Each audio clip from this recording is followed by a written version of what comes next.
Deixa eu te dizer, eu fui o autor do requerimento que resultou na CPI, né? Na Constituição, a regra diz o seguinte, que CPI é direito de minoria. O que quer dizer isso? Só traduzindo rapidamente. Que a minoria parlamentar tem direito a propor uma comissão de investigação. Só que propor uma CPI, conseguir uma CPI, sempre não é uma tarefa muito fácil. No começo desse ano, lá pelo dia 12, 13 de janeiro, acho que todos vocês acompanharam a tragédia que estava em curso em Manaus. Né? Foi o alvorecer trágico da segunda onda da pandemia aqui no Brasil. Eu vi aquilo e de imediato disse, olha, a gente tem que tomar uma providência para isso. Qual é a providência? Vamos propor uma investigação. E até aquele momento, os dados do Brasil do enfrentamento à pandemia eram muito ruins. Né? Então, vamos juntar o que está acontecendo com Manaus com o enfrentamento errado que está se dando em relação à pandemia aqui no país. E propusemos a Comissão Parlamentar de Inquérito. Uma das coisas que a CPI, para mim, trouxe, e que foi um golpe forte no Bolsonaro, foi esse negócio dos e-mails da Pfizer. Dele recusar. A gente conversou com o ministro das Comunicações aqui, e ele falou que, apesar de o governo não ter respondido os e-mails, eles estavam em contato com a Pfizer em negociação, só que era com o presidente global. E quem tinha mandado o e-mail era o presidente da Sul-Americana. Tanto que quando eles fecharam realmente as vacinas Pfizer, foi com o presidente global. Mas como eu não entendo muita coisa... Eu não cheguei a ouvir essa resposta do senhor ministro da propaganda, não. Do senhor ministro das comunicações. Não cheguei a ver. Mas, ouvindo de você agora, Monarca, eu acho um pouco sem sentido, sabe? Porque, olha só, o que nós encontramos na CPI, a primeira mensagem da Pfizer para o governo é do dia, sabe de quando? Dia 17 de março de 2020. A Pfizer se apresentando, dizendo que estavam no desenvolvimento de vacinas promissoras. Né? Ora, se eu estou no meio da pandemia e eu recebo esse e-mail, né? E esse e-mail foi para o ministro da Saúde, para o ministro da Economia, para o chefe da Casa Civil, para o presidente da República. A não ser que alguém utilize o argumento, a desculpa que esse primeiro e-mail estava em inglês. Aí talvez... Mas assim, eu acho que isso não seria dificuldade, né? Vai lá na escola... podia estar em mandarim, porra. Não, assim... Google Translator ali, né? O Wizard é amigo deles, pô. Chamava o Wizard que traduzia na hora, pô. Chamava o Wizard. Chamava o Wizard lá e ele já resolvia. Mas enfim, teve esse primeiro e-mail. Depois desses, Igor e Monark, se seguiram 101, quer dizer, esse, outro 100. Foram 101 e-mails. E sabe por que não bate muito essa resposta do nosso colega ministro da Propaganda? É porque é o seguinte, olha só. No momento que o governo estava negando sentar com a Pfizer, eles fazem uma reunião com a Precisa, que era intermediária de uma outra vacina, de uma vacina chamada Covaxin. Aí o governo diz pra gente, não, mas a Pfizer ainda não tinha tido o autorizo por parte da Agência Nacional de Vigilância Sanitária, da Anvisa. A Pfizer teve o autorizo do FDA americano no dia 8 de dezembro. A Covaxin da Precisa até hoje não tem o autorizo.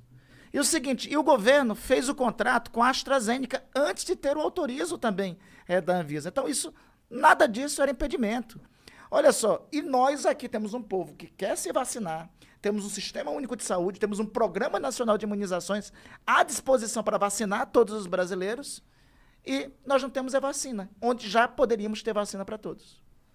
E essa é a principal questão que a CPI quer resolver? Essa era a principal questão e a principal hipótese quando nós propusemos a CPI em 13 de janeiro.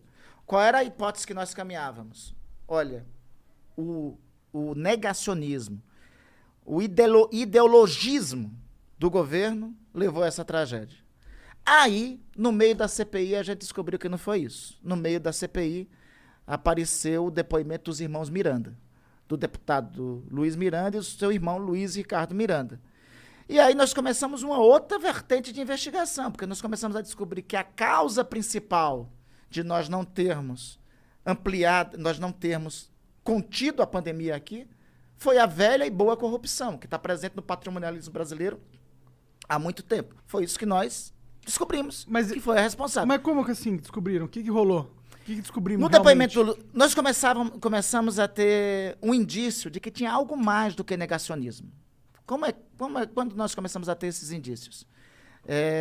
Chegou à CPI um inquérito de uma empresa chamada Global, que é uma empresa vendedora de medicamentos. E junto com essa empresa, com a Global, tinha uma outra empresa que os sócios da Global eram sócios dela também. O nome dessa outra empresa, Precisa. Esse inquérito estava ocorrendo no âmbito do Ministério Público Federal, né? E quando nós vimos Precisa no âmbito desse inquérito, aquilo nos chamou a atenção, porque uma das vacinas que estava sendo anunciada a contratação, a intermediária da vacina era essa empresa. Isso nos chamou a atenção. Os técnicos da CPI me acionaram e disseram, olha, neste inquérito está faltando um depoimento. Está faltando um anexo. Qual era o anexo? Era o depoimento de um servidor que tinha prestado depoimento no âmbito deste inquérito, informando que houve favorecimento para essa empresa, que existia favorecimentos para essa empresa no âmbito do Ministério da Saúde.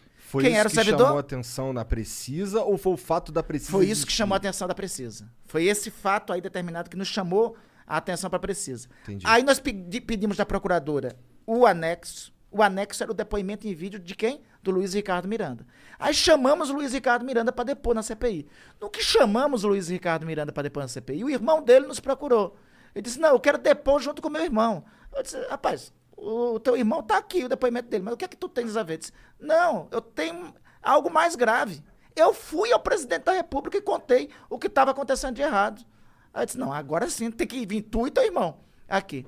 E aí ele relatou lá, que ele esteve junto com o irmão, que o irmão identificou lá o procedimento errado, um esquema que ele tinha indício de corrupção, né? E aí o irmão dele disse, não, vou lá com o presidente da República. No dia 20 de março desse ano, os dois estiveram lá com o presidente da República.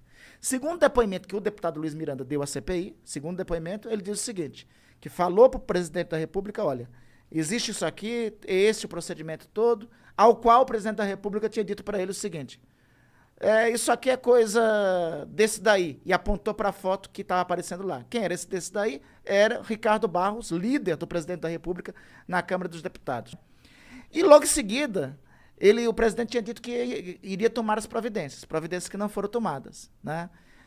Foi isso que trouxe o caso da Precisa para o âmbito da investigação da Comissão Parlamentar de Inquérito. E esse depoimento que foi feito pelos irmãos Miranda, pelo Luiz Miranda, pelo Luiz Ricardo Miranda, até agora não foi desmentido pelo presidente da República.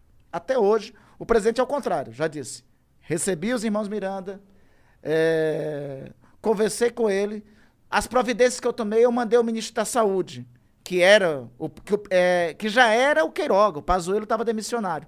E quem ele disse que tomou providência foi o Pazuello. E qual foi a providência do Pazuello? Disse, eu não encontrei nada. Mas tem algum documento disso? Não, não tem. Não existe isso no governo, na administração pública. Se você tem algo errado, você instaura um inquérito. Tem um procedimento por escrito. E não de ele preferiu abafar o caso. Ele viu que estava errado, em vez de ir lá atrás do caso, ver que estava errado, processar o cara que estava fazendo o negócio. Falou, não vou fazer o negócio, mas também não vou correr atrás de achar os culpados. Eu vi que tem uma corrupção, mas eu vou fechar os olhos.